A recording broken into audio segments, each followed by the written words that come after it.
Hello friends, स्वागत है आपका हमारे चैनल पर। आज मैं आपके साथ शेयर करने वाली हूँ सर्दियों की बहुत ही ज़्यादा ताकतवर रेसिपी, जिसका एक चम्मच खाते ही आपका सर का दर्द हो या कमर का दर्द हो या फिर आपके बहुत ही ज़्यादा थकान रहती है तो ये रेसिपी आपके लिए बहुत ही ज़्यादा लाभकारी है। बहुत ही बेस्ट फार्मूला है उन लोगों के लिए जो बहुत ही ज़्यादा थके थके से रहते हैं, जिनका काम करने में बिल्कुल भी दिल नहीं लगता है, या फिर उन लोगों के लिए जिनकी नज़र कमज़ोर है या ऑफिस में बहुत ही ज़्यादा कंप्यूटर पर काम करते हैं जिसकी वजह से उनकी आंखों में चश्मा लग गया है। तो इस रेसिपी को खाने के बाद आपका चश्मा भी हट जाएगा और आपकी नज़र भी तेज हो जाएगी। बस इसकी शर्त यह है कि आप लोगों को मेरे बताए तरीके से इसका उपयोग करना है। जितने दिन तक मैं बताऊंगी उतने दिन तक आपको इसे इस्तेमाल करना है। रिजल्ट आपको 100% बेस्ट ही मिलेंगे। तो फ्रेंड, ये रेसिपी बहुत ही ज़्यादा लाभकारी है उन औरतों के लिए जो बच्चा होने के बाद बहुत ही ज़्यादा आराम नहीं कर पाई हैं, काम में लग गई हैं, लेकिन अब उनकी हड्डियाँ जवाब देती है। वो जब चलती है तो उनकी हड्डियों में दर्द होता है और काफ़ी ज़्यादा कमर में दर्द होता है, क्योंकि सर्दियों का मौसम एक ऐसा मौसम होता है जिसमें आपके जो कमर के दर्द होते हैं या हड्डियों का पुराना दर्द होता है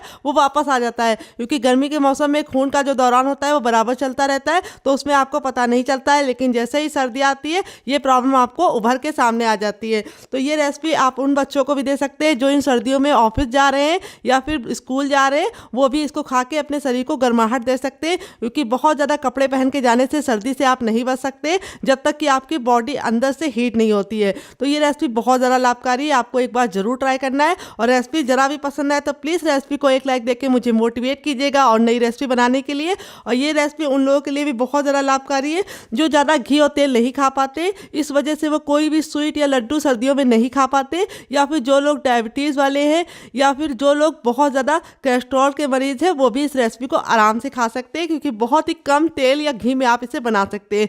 तेल में भी बना सकते हैं, लेकिन घी में जो इसका रिजल्ट आता है वो बेस्ट होता है, क्योंकि घी का जो फैट होता है वो गुड फैट होता है और वो आपकी हड्डियों को मजबूती भी देता है और अच्छे से स्किन में शाइन भी आता है। अगर आपके बाल झड़ रहे तो आप इस रेसिपी को जरूर खाइएगा, ये बहुत ज़्यादा लाभकारी है। तो फ्रेंड, यहाँ पे देखिए मैंने क्या लिया है। यहाँ पे मैंने लिया है सफ़ेद तिल, जिसमें पाया जाता है बहुत सारा कैल्शियम और जिंक, प्रोटीन, आयरन, फाइबर और हेल्दी फैट, जो आपके शरीर की हड्डियों को मजबूती देने के साथ साथ आपके शरीर को गर्माहट देता है। क्योंकि जो तिल की तासीर होती है वो गर्म होती है और इसका सेवन करने से आपको महंगी महंगी दवाइयाँ जो खरीद के लेके आते हैं उससे भी निजात मिलेगी। अगर आपकी हड्डियाँ कमज़ोर हो गई और डॉक्टर ने आपको कैल्शियम की दवा लिखी है तो आप इस तरह से दवाइयों को यूज़ मत कीजिए, लाखों रुपये बर्बाद मत कीजिए। आप इस तरह से हमारी इस रेसिपी को बना के एंजॉय कीजिए। आपको 1 महीने के बाद ही इसका फ़र्क महसूस होगा कि आपकी हड्डियाँ मजबूत हो गई और आपको काफ़ी ज़्यादा एनर्जी महसूस हो रही है। यहाँ पे देखिए मैंने क्या लिया। यहाँ पे मैंने लिया है गोंद।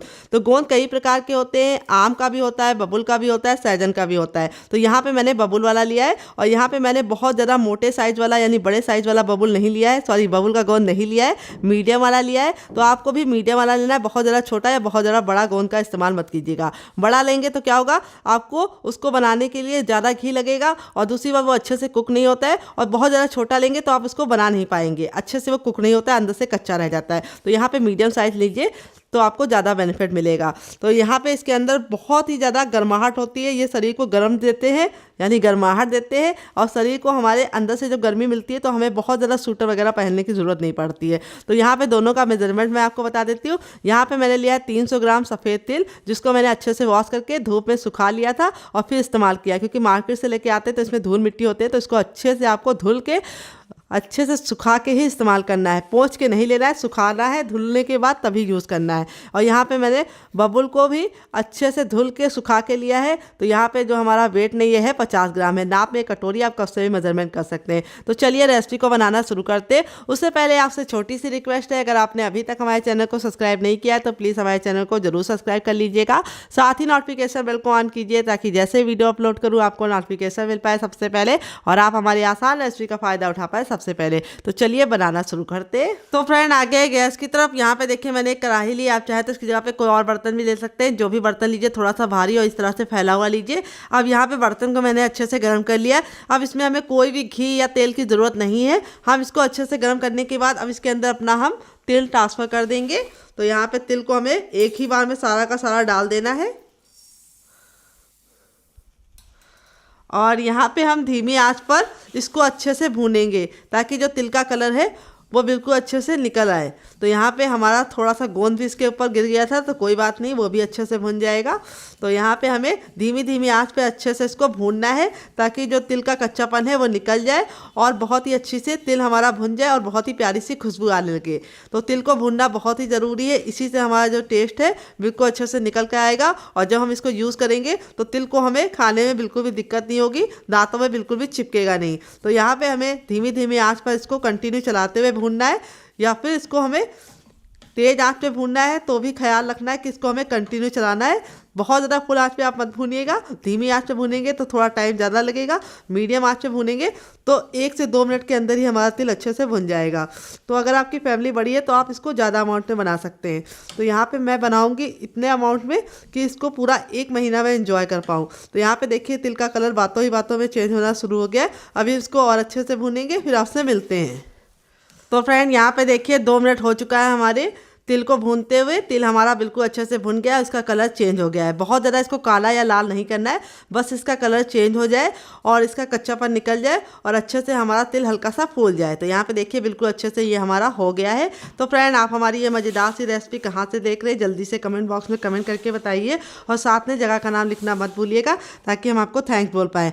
अब हम क्या करेंगे, इसको ट्रांसफ़र कर लेंगे एक बर्तन में और ठंडा होने के लिए रख देंगे साइड में।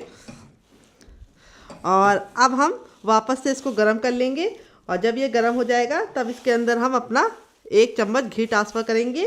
तो घी आपका घर का होना चाहिए तो ज़्यादा अच्छा है। मार्केट वाला इस्तेमाल कर रहे हैं तो आप वो भी इस्तेमाल कर सकते हैं। अगर आपको घर में घी बनाने की रेसिपी चाहिए तो कमेंट बॉक्स में कमेंट करना, मैं आपके साथ शेयर करूंगी।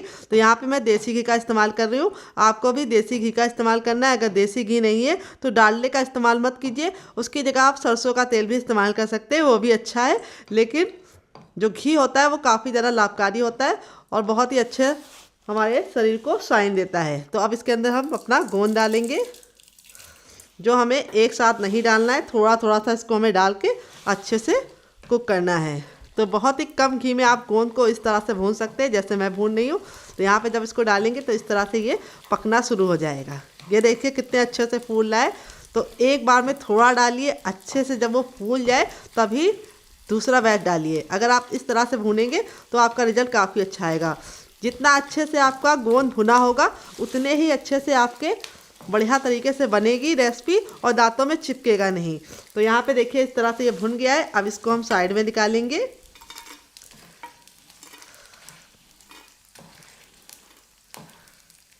इस तरह से साइड में कर लीजिएगा ताकि जो घी है वो इसी में रहे।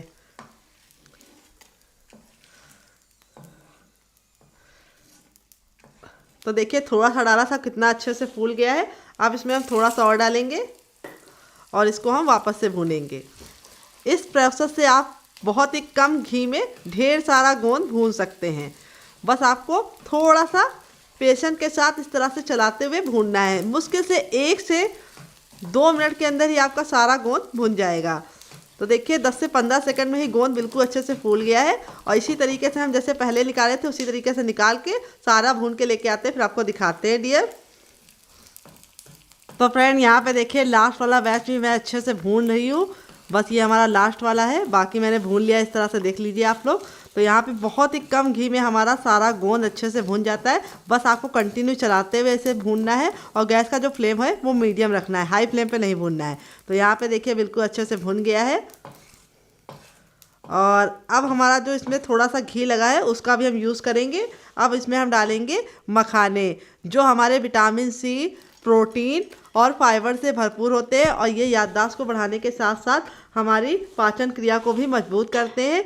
तो यहाँ पे अब इसको हम अच्छे से भून लेंगे 10 से 15 सेकंड, ताकि जो हमारा मखाना है बिल्कुल अच्छे से कुरकुरा हो जाए। तो यहाँ पे मखाना मैंने वेट ने मुश्किल से 5 ग्राम लिया है, काफ़ी ज़्यादा लाइट वेट होते हैं ये।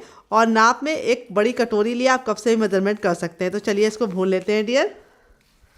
तो फ्रेंड यहाँ पे देखिए हमारे मखाने बिल्कुल अच्छे से भुन गए हैं और इस तरह से बहुत ही अच्छा सा कलर चेंज हो गया। अब इसको हम फटाफट निकाल लेंगे। तो चलिए निकाल लेते हैं, फिर आपसे मिलते हैं। तो फ्रेंड मखाने को मैंने निकाल लिया है। अब यहाँ पे हम वापस से बर्तन में आधा चम्मच सिर्फ घी डालेंगे, बस इतना सा काफ़ी है। और इसको हम अच्छे से गर्म होने के लिए रख देंगे।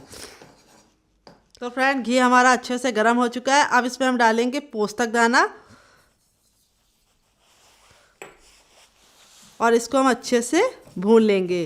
तो ये जो पोस्तक दाना होता है ये बहुत ज़्यादा लाभकारी होता है। अगर आपको नींद की प्रॉब्लम होती है, अगर आपको रात में नींद नहीं आती, उलझन होती है और आपको लगता है कि आपका शरीर थका थका सा है, तो आपको इस पोस्तक दाने को ज़रूर इस्तेमाल करना है। ये बहुत ही ज़्यादा लाभकारी होता है आपकी नींद को बेटर करने के लिए, आपकी स्किन को बेटर करने के लिए और आपके मूड स्विंग को बचाने के लिए। तो यहाँ पे जो बच्चे बहुत ज़्यादा याददाश्त में कमज़ोर होते हैं, कुछ भी याद करते हैं लेकिन उनको भूल जाता है 1 से 2 घंटे में, अगर आपका बच्चा भी ऐसा ही है तो आपको इस तरह से उसको पोस्तक दाने डाल के इस रेसिपी को ज़रूर बना के देना है। इससे बहुत ज़्यादा फ़ायदा होने का और उसकी याददाश्त तेज हो जाएगी। अब इसमें हम डालेंगे सूखा अदरक, जिसको सोट भी बोलते हैं। तो ये जो हमारे शरीर को गर्माहट देता है और हमें सर्दी जुकाम खांसी में बहुत ज़्यादा लाभकारी होता है। तो इसको डालकर हम अच्छे से भून लेंगे। तो यहाँ पे देखिए इसको डाल के बिल्कुल अच्छे से मैंने भून लिया है। अब इसके बाद हम इसमें डालेंगे क्या, आइए आपको बता देते हैं। अब इसमें हम डालेंगे मेथी के दाने, जो आपको बहुत ज़्यादा लाभकारी होती है। अगर आपको शुगर है तो आपके शुगर को कंट्रोल करता है मेथी दाना। तो यहाँ पे मैंने 1 चम्मच मेथी दाना डाला है और इसको भी हम अच्छे से भून लेंगे। तो यहाँ पे 1 चम्मच ही लेना है, ज़्यादा नहीं लेना है। और मेथी दाना आपके हार्मोन्स को भी बैलेंस करता है। तो यहाँ पे अच्छे से हमें मेथी दाने को भून लेना है 10 से 15 सेकेंड। इसीलिए जो बर्तन लीजिएगा थोड़ा सा भारी लीजिएगा ताकि आपका जले ना। तो यहाँ पे जब ये अच्छे से भुन गया है तब इसके बाद हम इसमें डालेंगे सूरजमुखी के बीज, जो हमारे बहुत ज़्यादा लाभकारी होते हैं स्किन को चमकाने के लिए, बाल को बढ़ाने के लिए और हमारे हार्मोन्स को बैलेंस करने के लिए। अगर आपको पीसीओडी है या थायराइड है तो आपके लिए ये सूरजमुखी के दाने बहुत ज़्यादा लाभकारी होते हैं, क्योंकि ये आपके हार्मोन्स के लेवल को बहुत ही कम कर देते हैं और साथ ही आपकी स्किन को भी बेटर करते हैं।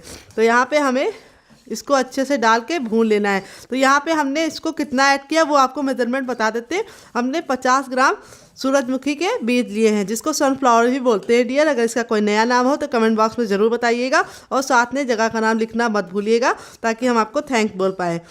तो अब इसके बाद हम इसमें डालेंगे 50 ग्राम ही कद्दू के बीज, जिसको पम्पकिन सीड भी बोलते हैं। ये आपको क्या फ़ायदा देते हैं, इसमें प्रोटीन बहुत ही अच्छी मात्रा में होता है, आयरन होता है, फाइबर होता है। ये आपके बालों की ग्रोथ के लिए, अगर आपका स्किन थोड़ा सा डल हो गया है, जाड़ों में हो जाता है, तो आपकी स्किन को भी फेयर करता है और आपके हार्मोन्स को बैलेंस करता है। अगर आपका थायराइड का लेवल बहुत ज़्यादा बढ़ जाता है तो आप 1 महीना सिर्फ कद्दू के बीज को ही खा के उसका रिजल्ट देख सकते हैं। 1 महीना आप कद्दू के बीज को खाएंगे तो आपको काफ़ी ज़्यादा फ़ायदा मिलेगा और आपका जो रिपोर्ट है वो भी नॉर्मल हो जाएगा। तो ये चीज़ें आपको कोई भी नहीं बताएगा, क्योंकि डॉक्टर तो नहीं चाहते कि आप ठीक हो और उनको दवाई बेचने का मौका ख़त्म हो जाए।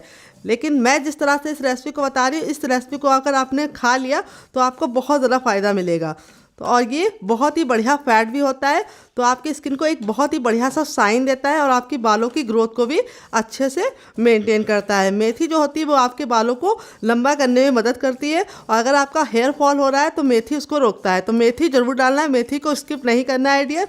कुछ लोग सोचेंगे मेथी से कड़वापन आ जाएगा, बिल्कुल भी कड़वापन नहीं आएगा डियर। इतनी सारी चीज़ें डाल लें, अगर आप उसमें 1 चम्मच मेथी दाना ऐड करेंगे तो उसके फ्लेवर को बिल्कुल भी ओवर नहीं करेगी ये रेसिपी, क्योंकि इतना सारा फ्लेवर हमारा पहले से कि मेथी का कड़वापन अपने आप ख़त्म हो जाएगा। तो यहाँ पे अच्छे से मैंने भून लिया है, बहुत ही बढ़िया सी खुशबू आ रही है। अब इसके बाद हम इसमें क्या डालेंगे आइए आपको बता देते हैं। अब इसमें हम डालेंगे टर्मरिक पाउडर यानी हल्दी। हल्दी एंटीबायोटिक होती है, किसी को बताने की ज़रूरत नहीं हल्दी के क्या फ़ायदे होते हैं। तो हमें यहाँ पे 1 बड़ा चम्मच इसके अंदर ऐड करना है हल्दी, जो हमारे खून को साफ़ करती है। अगर आपको बहुत ज़्यादा कील मुहावसे होते हैं मुंह पे तो आप इस तरह से हल्दी को ज़रूर ऐड कीजिएगा। हल्दी को भी हमें अच्छे से भून लेना है ताकि इसका कच्चापन ख़त्म हो जाए। सारी चीज़ों को आपको भून के ही लेना है, कच्चा मत लीजिएगा। भूनने से जो क्या होता है, जो हमारे सीट होते हैं उनका जो फैट होता है वो भी निकल जाता है, ख़राब भी नहीं होता है और लंबे समय तक ये रेसिपी आपकी ख़राब नहीं होगी। आप इसे स्टोर करके आराम से एंजॉय कर पाएंगे। सारी चीज़ों को अच्छे से भून लिया है मैंने।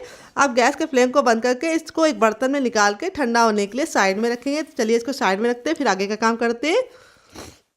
तो फ्रेंड यहाँ पे देखिए मैंने इसको निकालने के बाद अच्छे से कढ़ाई को साफ़ कर लिया। अब इसके बाद हम इसके अंदर डालेंगे अलसी के बीज, जिसको फ्लैक्स सीड भी बोलते हैं।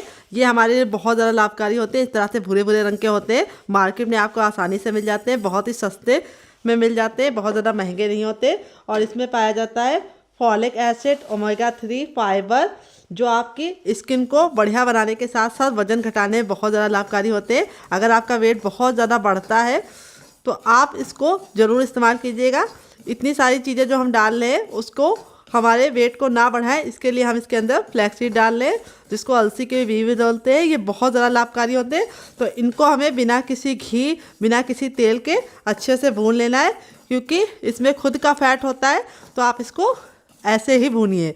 तो अगर आप वेट लॉस करना चाहते हैं तो अलसी के बीज को इस तरह से भून के पाउडर बना के सलाद में या सब्जी के ऊपर डाल के भी खा सकते हैं, उससे भी आपको फ़ायदा मिलेगा। लेकिन मैं इसके अंदर इस तरह से डालूंगी, जिससे क्या होगा, हमारा वेट भी बहुत ही अच्छे से कम होगा और हमारे शरीर को ऊर्जा भी मिलेगी और हमारे बाल भी बहुत ही अच्छे से शाइनी होंगे और चमकदार स्किन हमें प्राप्त होगी। तो चलिए इसको भून लेते हैं। 10 से 15 सेकंड अच्छे से धीमी आंच पे भूनना है। यहाँ पे देखिए हमारा जो अलसी का बीज था बिल्कुल अच्छे से भुन गया है। और इस तरह से जब ये भुन जाता है तो चट चट की आवाज़ आने लगती है। तो इसका कारण यही है कि ये अच्छे से भुन गया है, तभी चट चट की आवाज़ आ रही है। और इस तरह से हमारा ये बिल्कुल अच्छे से फूल गया है। अब इसको हम एक प्लेट में ट्रांसफ़र कर लेंगे। तो चलिए ट्रांसफ़र कर लेते हैं।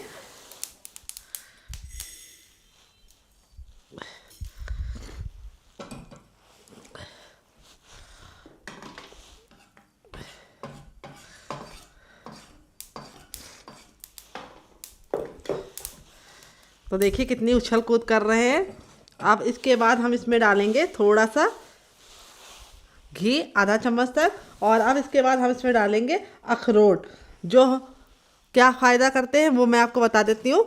तो ये फ़ायदा करते हैं हमारे शरीर को सूजन को कम करने के लिए, और हमारे हृदय को बहुत ही अच्छे से मजबूती देते हैं। और हृदय में बहुत ही अच्छे से हमारा ब्लड का जो फ्लो होता है वो अखरोट खाने से बहुत ही अच्छे से होता है। और दूसरी बात, दिमाग को तेज़ करते हैं, क्योंकि जो इसका शेप होता है वो भी बिल्कुल अच्छे से इसी तरीके से होता है जैसे हमारा इस तरह से दिमाग होता है। तो अब इसको हम अच्छे से भून लेंगे। और इसमें पाया जाता है विटामिन सी और मैग्नीशियम, फाइबर, प्रोटीन, जो हमारी स्किन को, हमारे हृदय को बहुत ज़्यादा मजबूती देते हैं और शाइन देते हैं। तो यहाँ पे इसको अच्छे से भून लेंगे। तो यहाँ पे हमें बहुत ही कम घी में इसको भून लेना है, जिससे क्या होगा, इसका बहुत ही अच्छा सा टेस्ट निकल के आएगा और इसका कच्चापन भी ख़त्म हो जाएगा। तो यहाँ पे मैंने वेट ने लिया है 50 ग्राम। आप इसकी संख्या को, यानी वेट की संख्या को आप अपने हिसाब से मैनेज कर सकते हैं। जितना आपको चाहिए आप उसके अंदर डाल सकते हैं। तो यहाँ पे इसको अच्छे से भून लीजिए, तभी इस्तेमाल कीजिए। तो यहाँ पे देखिए मैंने इसको भून लिया है। अब इसको मैं ट्रांसफ़र कर दूँगी। और अब इसके बाद हम इसके अंदर डालेंगे, क्या आइए आपको बता देते हैं, थोड़ा सा देसी घी, बस इतना सा काफ़ी है, चुन्नी सा। और अब इसके बाद हम इसमें डाल देंगे बादाम। तो बादाम में क्या पाया जाता है वो मैं आपको बता देती हूँ। बादाम में पाया जाता है vitamin E, fibre, protein, potassium, iron, zinc, जो आपकी स्किन को चमकदार बनाने के साथ साथ आपके दिल को मजबूत करता है, कोलेस्ट्रॉल को भी हमारे कम करता है और हमारे दिमाग के विकास के लिए बहुत ज़्यादा ज़रूरी है। और इसकी जो तासीर होती है वो गर्म होती है, तो जिससे क्या होता है, हमारा जो दिमाग है उसको अच्छे से ब्लड का प्रभाव मिलता है और वो अच्छे से काम करता है और खून भी हमारा गर्म रहता है और हमें अंदर से ही गर्मी मिलती है। तो यहाँ पे बादाम को मैंने लिया है सिर्फ 20 ग्राम। तो यहाँ पे बादाम को अच्छे से भून लेंगे। बहुत ही कम घी में भूनना है, क्योंकि इसके अंदर खुद का ऑयल होता है, तो हमें ज़्यादा ऑयल डालने की ज़रूरत नहीं है। या घी जिसका भी इस्तेमाल कर रहे हैं बहुत ही कम। देखिए मैंने कितने ज़रा से घी में इसको भूना है, तब भी ये अच्छे से भून रहा है। तो यहाँ पे जब बिल्कुल अच्छे से इस तरह से क्रिस्पी हो जाएगा और बिल्कुल प्यारा सा इसका शाइन आ जाएगा बादाम के ऊपर, तब हम इसको निकाल लेंगे। तो इसको भी हम उसी बर्तन में डाल देंगे जिसमें हमने अखरोट रखा है। और अब हमें कोई भी घी वगैरह कुछ भी डालने की ज़रूरत नहीं है। अब इसके अंदर हम डालेंगे अपना नारियल का लच्छा। तो नारियल में क्या पाया जाता है, वो तो पाया जाता है हमारा बहुत ही अच्छा फैट होता है। और नारियल मुझे बहुत ज़्यादा पसंद है, इसलिए मैं नारियल इसके अंदर ज़रूर ऐड करूँगी। किस किस को पसंद है आप कमेंट बॉक्स में ज़रूर बताइएगा। इसको खसखस भी बोलते हैं, नहीं खसखस नहीं बोलते, वो तो पोस्तक दाने को बोलते हैं। इसको बोलते हैं शायद खोपरा, आई डोंट नो, मुझे इतना ज़्यादा नॉलेज नहीं है, अगर आप लोगों को पता हो तो ज़रूर बताइएगा। तो यहाँ पे हम इसको अच्छे से भून लेंगे। तो अगर मैंने कुछ गलत बोला हो तो उसको सही किया कीजिए ताकि मेरी नॉलेज में इजाफा हो। तो यहाँ पे देखिए इस तरह से हमने इसको भून लिया है, बहुत ही प्यारी सी खुशबू आ रही है। और 1 कटोरी मैंने लिया है नारियल, आप नारियल का बुरादा भी ले सकते हैं। और इस तरह से सूखा नारियल इस्तेमाल करेंगे तो रेसिपी ख़राब नहीं होगी। तो ये भी अच्छे से भुन गया, अब इसको भी साइड में रखेंगे और आगे का काम करेंगे। तो फ्रेंड यहाँ पे देखिए मैंने कढ़ाई को अच्छे से गर्म कर लिया। अब इसमें हम 1 चम्मच देसी घी डालेंगे, बस 1 चम्मच डालना है। और इसको हमें अच्छे से गर्म होने के लिए छोड़ देना है। जब ये गर्म हो जाएगा तभी हम आगे का काम करेंगे। तो यहाँ पे देखिए घी को हमें अच्छे से गर्म कर लेना है इस तरह से। जब हमारा घी गर्म हो जाएगा तब इसके बाद हम इसमें क्या डालेंगे, हर किचन में मौजूद बेसन, मोटा महीन जो भी बेसन हो आप इस्तेमाल कर सकते हैं। तो यहाँ पे मैंने 1 छोटा कप लिया है, अगर आप कटोरी से मेजरमेंट करेंगे तो आधी कटोरी बेसन लिया है। बेसन को हमें घी में अच्छे से भून लेना है ताकि बेसन का जो कच्चापन है वो निकल जाए और बहुत ही अच्छी सी खुशबू आने लगे। तो यहाँ पे हमें धीमी धीमी आंच पर अच्छे से इसको भूनना है। इसीलिए जो बर्तन लीजिएगा थोड़ा सा मोटे तल्ले का लीजिएगा और फैला हुआ लीजिएगा ताकि आपको चलाने में बिल्कुल भी दिक्कत ना हो। अगर आपको लगे कि आप थक गए तो आप दूसरों की मदद ले सकते हैं, लेकिन आपको कंटिन्यू चलाते हुए इसे बेसन को भून लेना है। तो बेसन को भूनने में मुश्किल से 1 मिनट का ही टाइम लगेगा। मोटा महीन जो भी बेसन हो आप इस्तेमाल कर सकते हैं। बेसन डालने से बहुत ही ज़्यादा बढ़िया खुशबू भी आती है, टेस्ट भी आती है और बहुत ही अच्छा सा सोना सा टेस्ट आता है। तो यहाँ पे बेसन को हमें अच्छे से भून लेना है। तो अगर आप बेसन नहीं यूज़ करना चाहते तो आप बेसन की जगह पे सूजी का भी इस्तेमाल कर सकते हैं, उसको भी आपको भून के लेना है। तो यहाँ पे देखिए बेसन हमारा बिल्कुल अच्छे से दानेदार भुन गया है और इस तरह से बहुत ही अच्छी सी खुशबू आ गई है। ना हमें इसको काला करना है ना ही लाल करना है, बस बेसन का कच्चापन निकल जाए इतना हमें इसको अच्छे से भूनना है। तो बेसन जब अच्छे से भुन जाएगा तब इसके बाद हम इसमें डालेंगे हर किचन में मौजूद गेहूं का आटा। ये वही आटा है जिससे हम लोग रोटी बनाते हैं, चपाती बनाते हैं। आटे को अच्छे से छान के लेना है। तो यहाँ पे आटा हमारा वेट में मुश्किल से 150 ग्राम है और अब इसको हम अच्छे से भूनेंगे। तो यहाँ पे हमें आटे को तब तक भूनना है जब तक कि इसका जो कलर है बिल्कुल अच्छे से चेंज ना हो जाए। अभी जो आपको आटा सफ़ेद सफ़ेद लग रहा है ये बिल्कुल अच्छे से कलर चेंज कर दे तब तक आपको भूनना है। तो यहाँ पे आपको 3 से 4 मिनट का टाइम लगेगा इसको भूनने में। अगर आप थक गए हो तो अपने घर में किसी और की मदद ले लीजिए, लेकिन आटे को अच्छे से भूनिए। अगर आपका आटा कच्चा होगा तो डियर आपकी सारी मेहनत वेस्ट हो जाएगी और टेस्ट बिल्कुल भी नहीं आएगा। इसीलिए छोटी छोटी टिप एंड ट्रिक का ज़रूर फॉलो कीजिएगा, उससे आपका रिजल्ट काफ़ी अच्छा होगा। तो चलिए आटे को हम धीमी धीमी आंच पे अच्छे से भून लेते हैं, फिर आपसे मिलते हैं डियर। तो फ्रेंड यहाँ पे देखिए 5 मिनट के बाद आटा बिल्कुल अच्छे से भुन गया है। देख लीजिए इसका कलर चेंज हो चुका है।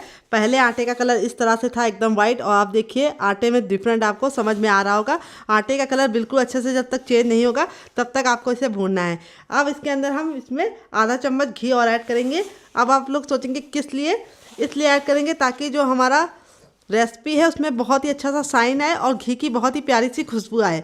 तो यहाँ पे अब हम घी को लास्ट में डाल देंगे और अब हम गैस के फ्लेम को मीडियम कर सकते हैं। अभी तक हम लो फ्लेम के साथ काम कर रहे थे, अब हमें मीडियम फ्लेम पर कंटिन्यू चलाते हुए आटे को अच्छे से भून लेना है ताकि इसमें से बहुत ही अच्छी सी घी की सौंधी सौंधी सी खुशबू आए। तो घर के बने घी से बनाएंगे तो बहुत ही अच्छा सा खुशबू भी आएगी, टेस्ट भी आएगी। अगर आपको घी की रेसिपी चाहिए जैसे मैं बनाती हूँ, फटाफट में बन के तैयार हो जाता है घी, और निकालना भी बहुत ही आसान है। इस समय सर्दियों में क्या होता है, घी निकालना सबसे बड़ी टेढ़ी खीर है। अगर आपका दही जमा हुआ होता है और उसमें आप घी निकाल के परेशान हो जाते, नहीं निकलते, तो मैं आपको दूंगी ऐसी टिप जिससे आपका जो घी है मात्र 1 मिनट में ढेर सारा निकल जाएगा और बिना मेहनत के। तो उस टिप को जानने के लिए आपको कमेंट करना है ताकि मैं आपको बताऊं कि वो टिप क्या है जिससे आप घी फटाफट निकाल सकते हैं। तो यहाँ पे देखिए हमने इसको अच्छे से भून लिया है, बहुत ही अच्छा सा हमारा आटा भुन गया है, बहुत ही बढ़िया खुशबू आ रही है और बिल्कुल अच्छे से इस तरह से दानेदार हो गया है। अब इसको एक बर्तन में निकाल के ठंडा होने के लिए साइड में रखेंगे और दूसरा काम करेंगे। कढ़ाई को मैंने अच्छे से गर्म कर लिया। जब हमारी कढ़ाई गर्म हो जाएगी तब इसके अंदर हम 1 गिलास पानी डालेंगे और पानी को अच्छे से गर्म होने के लिए छोड़ देंगे। जब पानी में इस तरह से बबल आने लगेंगे तब इसके बाद हम इसके अंदर क्या ऐड करेंगे, हम इसके अंदर ऐड करेंगे आधा चम्मच घी, और आधा चम्मच घी डाल के हम इसको अच्छे से मेल्ट होने के लिए छोड़ देंगे। यहाँ पे देखिए घी हमारा मेल्ट होना शुरू हो गया है। जब हमारा घी मेल्ट हो जाएगा तब इसमें हम डालेंगे गुड़। तो यहाँ पे हम इसमें डाल रहे हैं 200 ग्राम तक गुड़। अगर आप चाहें तो इसकी जगह पे शुगर भी डाल सकते हैं, शक्कर भी डाल सकते हैं, जिसको चीनी ही बोलते हैं। अगर इसका कोई नया नाम हो शुगर का तो बताइएगा। तो यहाँ पे गुड़ डालने से क्या होगा, हमारा जो मीठा होगा वो नेचुरली होगा। और गुड़ बहुत ही ज़्यादा गर्म होता है, इसकी तासीर गर्म होती है और ये हमारे शरीर को काफ़ी ज़्यादा ऊर्जा प्रदान करता है। और इसमें बहुत सारा फाइबर पाया जाता है गुड़ में, और बहुत सारा आयरन पाया जाता है जो खून की कमी को भी दूर करता है। अगर आपको खून की कमी है तो आप थोड़ा सा गुड़ खाने के बाद खाएंगे तो आपका खून का लेवल अच्छे से बढ़ेगा। तो यहाँ पे अगर आप डायबिटीज़ के मरीज़ हैं तो आप शुगर फ्री भी इस्तेमाल कर सकते हैं। तो यहाँ पे देखिए गुड़ को मैंने 200 ग्राम डाला है वजन में, अगर नाप में बताओ तो 1 कटोरी डाला है। अब इसको हम अच्छे से मेल्ट होने के लिए छोड़ देंगे। जब तक ये मेल्ट होगा तब तक हमें वेट करना है। तो फ्रेंड यहाँ पे देखिए गुड़ हमारा बिल्कुल अच्छे से मेल्ट हो चुका है। जब हमारा गुड़ अच्छे से मेल्ट हो जाएगा तब हम गैस के फ्लेम को हाई कर देंगे और हाई फ्लेम पे इसको हम घड़ी देख के 2 मिनट के लिए पकाएंगे, क्योंकि हमें इसका कोई भी तार नहीं रेडी करना है, ना 1 तार ना 2 तार। बस हमें गुड़ का कच्चापन निकालना है और उसको पका के इस तरह से इस्तेमाल करना है। देखिए इस तरह से हम इसको गिरा रहे तो इस तरह से एक धार में गिर रहा है, यानी गुड़ हमारा बिल्कुल अच्छे से पक गया है। अब इसको चेक करने का तरीका बताएंगे। इस तरह से आप 1 कटोरी में पानी ले लीजिए और इस तरह से ड्रॉप डालिए। अगर ड्रॉप नीचे जम नहीं रही है तो समझ जाइए आपका परफेक्ट है। अगर वो जम रहा है तो समझ जाइए कि हमारा तार बन गया है। तो आपको क्या करना है, तुरंत ही इसके अंदर पानी ऐड कर देना है, उसको पतला कर लेना है। अगर आपका तार बनेगा तो आप जब भी कोई रेसिपी बनाएंगे, लड्डू बनाएंगे या बर्फ़ी बनाएंगे, तो वो जमने के बाद बिल्कुल पत्थर जैसी हार्ड हो जाएगी और आप खा नहीं पाएंगे। तो देखिए इस तरह से डाल लें तो कोई तार इसके अंदर नहीं बन रहा है, तुरंत जाते ही पानी में मिल जा रहा है, कोई भी नीचे बैठ नहीं रहा है। तो इस तरह से होना चाहिए। देखिए जैसे हम रसगुल्ले के लिए चाशनी बनाते हैं, सेम उसी तरीके से हमें इसकी एक चाशनी रेडी कर ली है, जो हमारी गुड़ की होती है और रसगुल्ले में हमारी शुगर की होती है। बस इतना डिफरेंट है। अब हम गैस के फ्लेम को बंद कर देंगे और इसको हम ठंडा होने के लिए साइड में रख देंगे। ठंडा होने के बाद इस्तेमाल करिए, गरम गरम नहीं छुएंगे डियर, नहीं तो हाथ जल जाएंगे। तो फ्रेंड यहाँ पे देखिए तिल को जो मैंने भून के रखा था बिल्कुल अच्छे से ठंडा हो चुका है। अब चाहे तो आप इसको ऐसे भी इस्तेमाल कर सकते हैं, लेकिन मैं इसको पाउडर बनाऊंगी हल्का सा दरदरा, जिससे बच्चे इसे आराम से खा लेंगे और बुजुर्ग भी इसे आराम से खा लेंगे। तो यहाँ पे हम इसके अंदर सबसे छोटे वाले मिक्सी के अंदर इसको ट्रांसफ़र करेंगे, जार के अंदर, सबसे छोटा वाला जो मिक्सी का जार होता है उसके अंदर। और यहाँ पे हमें फुल नहीं भरना है, थोड़ा सा हाफ भरना है। और यहाँ पे जार को आपको अच्छे से वॉश करके इसको सुखा के ही लेना है, बिल्कुल भी पानी नहीं लगा होना चाहिए, नहीं तो आपका ख़राब हो जाएगा। और जार के ढक्कन को भी अच्छे से सुखा के लेना है। अब हम मिक्सी को 1 से 2 बार चला के इसको दरदरा पीस लेंगे। तो चलिए पीस के लेके आते हैं, फिर आपको दिखाते हैं। तो फ्रेंड यहाँ पे देखिए मैंने इसको पीस लिया है, हल्का सा दरदरा रखा है, बहुत ज़्यादा फाइन नहीं किया है। हल्का सा दरदरा होगा तभी आपको इसको रोक देना है। अब इसको हम एक बर्तन में ट्रांसफ़र कर लेंगे और बचा हुआ भी हम इसके अंदर डाल के सेम पहले वाले की तरह पीस के लेके आते हैं, फिर आपको दिखाते हैं डियर। तो फ्रेंड यहाँ पे देखिए बाकी बचा भी तिल मैंने पीस लिया है। बहुत ही अच्छी सी खुशबू आ रही है तिल की, आपका पूरा किचन महक जाएगा। तो यहाँ पे देखिए इस तरह से हमने इसको पीस लिया है, बहुत ज़्यादा फाइन नहीं किया, हल्का सा दरदरा सा पीस लिया है, जिससे बच्चे और बुजुर्ग इसे आराम से एंजॉय कर पाए। क्योंकि कई बार ऐसा होता है बुजुर्ग इसे एंजॉय नहीं कर पाते, तो इस तरह से पीस के लेंगे तो बच्चे और बुजुर्ग आराम से खा पाएंगे। अब इसको हम रखेंगे साइड में और हम अपना वो चेक कर लेंगे गोंद। तो यहाँ पे देखिए गोंद बिल्कुल अच्छे से ठंडा हो चुका है और गोंद को इस तरह से चेक करेंगे। ये देखिए कितने अच्छे से टूट रहा है। अब आप चाहे तो इसको ऐसे भी हल्का सा प्रेस करके इस्तेमाल कर सकते हैं, लेकिन मैं बिल्कुल भी काम को लंबा नहीं खींचूंगी, इसीलिए मैं इसको जार में ट्रांसफ़र करूंगी और फटाफट इसको भी हल्का सा मिक्सी को चला के पीस लूँगी। तो चलिए पीस लेते हैं, आधा आधा पीसेंगे, एक बार में नहीं पीसेंगे। तो फ्रेंड यहाँ पे देखिए मैंने इसको पीस लिया है। अब इसको एक बर्तन में ट्रांसफ़र कर लेंगे। इस तरह से पीसेंगे तो दांत में बिल्कुल भी चिपकेगा नहीं और आप इसे आसानी से एंजॉय कर पाएंगे। अब जो बाकी बचा था उसको भी हम एक बार में अब डाल देंगे और उसको भी हम पीस लेंगे। तो चलिए इसको पीस के लेके आते हैं, फिर आपको दिखाते हैं। तो फ्रेंड यहाँ पे देखिए इसको भी मैंने पीस लिया है। अब इसको भी हम निकाल लेंगे अपने जार में, सॉरी जार से निकाल के प्लेट पे निकाल लेंगे। ये देखिए इस तरह से। और यहाँ पे ये बिल्कुल अच्छे से पिस गया है बढ़िया तरीके से। अब इसको हम रखेंगे साइड में और जो हमारे मखाने थे उसको हम इसके अंदर डाल देंगे और इसको भी हम पीस लेंगे। तो यहाँ पे मखानों को मैंने डाल दिया, अब इसको भी हम पीस लेंगे। 1 से 2 बार मिक्सी को चला के रोक देना है, दरदरा पीसना है। इससे बहुत ही अच्छा सा जो छोटा छोटा सा पीस होगा मखाने का, जब हम खाएंगे तो हमें मज़ा आएगा खाने में। और जो टेस्ट है वो दुगना नहीं चौगुना हो जाएगा। तो चलिए पीस लेते हैं। तो फ्रेंड यहाँ पे देखिए मैंने इसको पीस लिया है, दरदरा ही पीसा है, बहुत ज़्यादा फाइन नहीं किया। इस तरह से आपको दरदरा ही पीसना है। अब इसको एक बर्तन में हम ट्रांसफ़र करेंगे और इस चीज़ों को हम रखेंगे साइड में। देखिए कितना अच्छे से मैंने दानेदार पीसा है इसको, बहुत ही बढ़िया तरीके से पीस गया है। अब यहाँ पे जो हमने थोड़ा सा मखाना को पीस लिया है, अब इसके बाद हम क्या पीसेंगे, अपने बादाम और अखरोट को। तो यहाँ पे बादाम और अखरोट को हमें पीस लेना है। यहाँ पे बस ये ख्याल रखना है कि जब ये ठंडे हो जाए तभी पीसना है, गरम नहीं पीसना है।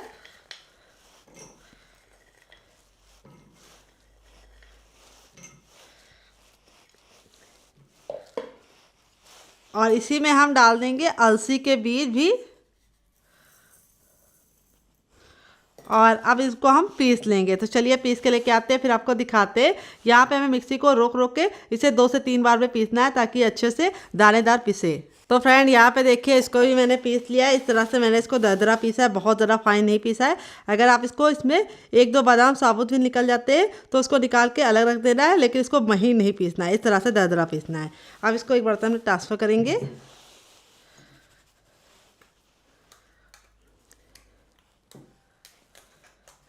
तो फ्रेंड आपको हमारी रेसिपी में कुछ भी अच्छा लग रहा हो तो प्लीज़ रेसिपी को एक छोटा सा लाइक देके मुझे मोटिवेट कीजिएगा। और साथ ही आप हमारी ये मज़ेदार सी रेसिपी कहाँ से देख रहे हैं जल्दी से कमेंट बॉक्स में कमेंट करके बताइएगा ताकि हम आपको थैंक बोल पाए। और रेसिपी को फैमिली एंड फ्रेंड के साथ ज़रूर शेयर कीजिएगा ताकि इस सर्दियों में सभी लोग इसका लाभ उठा पाएँ। तो यहाँ पर देखिए इस तरह से हमने इसको अच्छे से दरदरा पीस लिया। यहाँ पे देखिए एक बादाम मेरा भी साबुत रहेगा, इसको हम साइड में रखेंगे और बाद में इस्तेमाल कर लेंगे। लेकिन इसी तरीके से हमें पीसना है जैसे मैंने पीसा है। अब यहाँ पे जो ये ठंडा हो चुका था इसको हमें एक बार मिक्सी में डाल के सिर्फ एक बार मिक्सी को चला के रोक देना है। तो यहाँ पे जार में ट्रांसफ़र करेंगे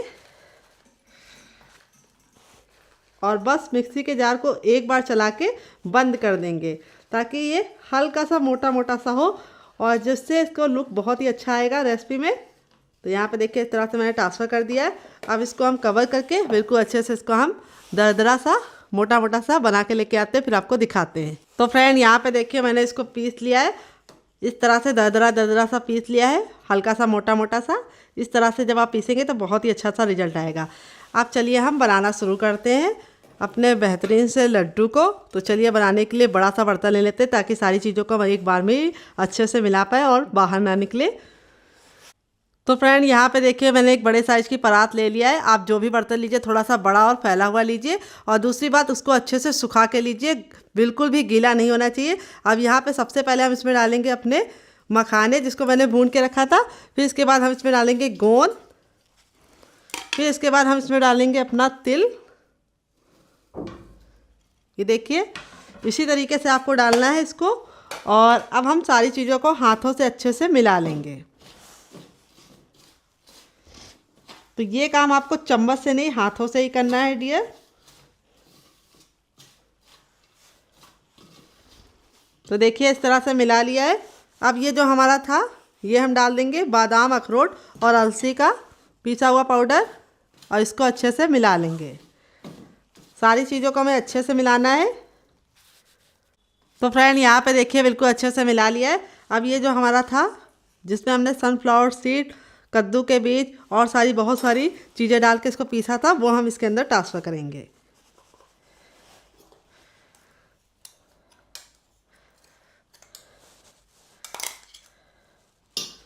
तो जार में जो लगा हुआ है उसको भी हम निकाल लेंगे, कुछ भी वेस्ट नहीं होगा।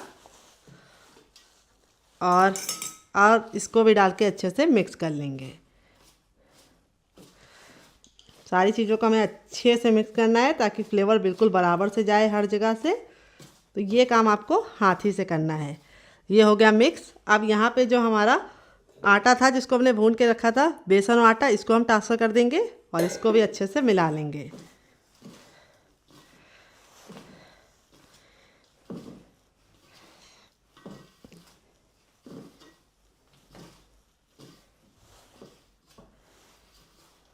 ये देखिए मिला लिया अच्छे से। अब ये जो हमारा नारियल था इसको हम इसके अंदर डालेंगे और इसको भी अच्छे से मिक्स कर लेंगे। सारी चीज़ों को हमें इस तरह से मिक्स करके मिला देना है।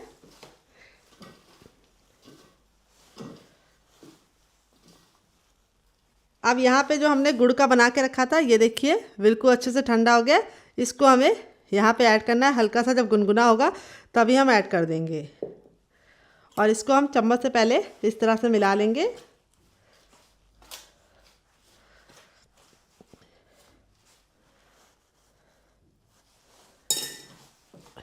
ये देखिए इस तरह से। तो जितने अमाउंट में मैंने बनाया है वो इसको परफेक्ट बाइंडिंग देगा, बिल्कुल भी कम नहीं पड़ेगा। अब आप चाहे तो इसको ऐसे ही डिब्बे में भर के 1 चम्मच दूध के साथ खा सकते हैं। बड़े हैं तो 1 चम्मच खाइए और छोटे हैं तो सिर्फ आधा चम्मच खाइए और दूध के साथ खाएंगे तो काफ़ी ज़्यादा फ़ायदा करेगा। तो यहाँ पे हमने देखिए इस तरह से मिला लिया है, बिल्कुल अच्छे से बाइंड हो रहा है। ये देखिए बिल्कुल परफेक्ट मेजरमेंट के साथ मैंने बनाया था गुड़ का चाशनी और बिल्कुल परफेक्ट तरीके से बन गया है। अब हम अपने लड्डुओं में अच्छा सा शाइन देने के लिए इसमें थोड़ा सा 1 चम्मच देसी घी को इस तरह से गर्म करके डाल देंगे, जिससे शाइन बहुत अच्छा आएगा। ये बिल्कुल आपकी अपनी इच्छा पे, चाहे तो डालिए चाहे तो मत डालिए। ये देखिए इस तरह से हमें इसको बिल्कुल बढ़िया तरीके से मिक्स कर लेना है। और इसके जो लड्डू बनते हैं वो इतने ज़रा सॉफ्ट बनते हैं, मुंह में जाते ही मेल्ट हो जाएंगे और बहुत ही बढ़िया सा स्वाद लेके आते हैं मुंह में। तो अब आप चाहे तो इसकी बर्फी बना सकते हैं या फिर इसको चम्मच के साथ एंजॉय कर सकते हैं। अपने हाथों को वॉश करने के बाद अब इसको हम शेप देंगे। तो फ्रेंड हाथों को अच्छे से वॉश करके बिल्कुल अच्छे से ड्राई कर लिया, बिल्कुल भी पानी नहीं होना चाहिए। अब हथेली पे 1 से 2 बूंद देसी घी लगा लेंगे ताकि जो लड्डू है हमारा बिल्कुल भी चिपके ना। और अब हम लड्डू को बनाना शुरू करेंगे। तो देखिए इस तरह से आपको जितना बड़ा लड्डू चाहिए आप बना सकते हैं। तो मैं इस तरह से बनाऊंगी कि 1 लड्डू दूध के साथ खाएं तो आपको सारी चीज़ें मिल जाए। लड्डू देख लीजिए कितने ज़्यादा आसानी से बन रहे हैं। बिल्कुल प्यार से हमें छोटे छोटे से लड्डू बना के रखने हैं और इन लड्डुओं को आपको खाना कैसे वो मैं आपको आगे बताऊंगी और कौन सी उम्र वाले कितने लड्डू खाएं ये भी बताऊंगी। तो चलिए लड्डू को फटाफट बना लेते हैं, फिर आपसे मिलते हैं डियर। तब तक आप हमारी रेसिपी को देखते देखते यहाँ तक आ गए तो प्लीज़ एक छोटा सा लाइक ज़रूर दीजिएगा ताकि हमें मोटिवेशन मिले नई रेसिपी बनाने के लिए डियर। तो चलिए बना लेते हैं। तो फ्रेंड बनकर रेडी हो चुके हैं हमारे सर्दियों के ताकतवर लड्डू, जो आपके शरीर के कमर के दर्द को, बदन के दर्द को और आपकी आंखों की रोशनी को तेज करने के साथ साथ आपके शरीर को ऊर्जा भी देंगे और जाड़े से बचाएंगे। तो देखिए लड्डू का फाइनल जो कितना ज़रा खूबसूरत लग रहा है। चलिए मैं आपको दिखा देती हूँ लड्डू हमारा कितना खूबसूरत बना है। बहुत ही प्यारा सा लड्डू बन के तैयार हुआ है। तो चलिए मैं इसे तोड़ के दिखाती हूँ।